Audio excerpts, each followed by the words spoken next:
এই হজের বদৌলতে, এই হজের বিনিময়, এই হজের সওয়াবের ব্যাপারে আল্লাহ তাআলা কিন্তু বলেন না যে হজের বিনিময় আমি দিব অথবা আমি নিজেই হজের বিনিময়, আল্লাহ বলেন নাই। আমরা দৈনিক 5 বার নামাজ পড়ি ফরজ, এই 5 ওয়াক্ত নামাজের ব্যাপারে আল্লাহ তাআলা বলেন নাই যে বান্দা 5 ওয়াক্ত নামাজ পড়ো, প্রতিটা নামাজের বদলা আমি নিজ হাতে দিব, আল্লাহ তাআলা এই কথা বলেন নাই। আমরা আমাদের সম্পদ থেকে যাকাত দিই। এই যে রমজান মাস চলে আসছে, যাকাতের সিজন চলে আসছে, যদিও সারা বছর যাকাত দেওয়া যায়, এই যাকাতের ব্যাপারে আমাদের মাল থেকে আমরা, ধন সম্পদ থেকে আমরা খরচ করি, যাকাত দিই, সদকাতুল ফিতর আদায় করি।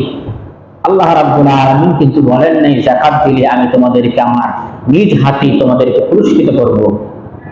একমাত্র আল্লাহ তাআলা রোজার ব্যাপারে কথাটা বলেছেন যে বান্দা তোমরা রোজা রাখবা, আর এই রোজার বিনিময়টা আমি আল্লাহ রাব্বুল আলামিন নিজ হাতেই তোমাদেরকে দান করব।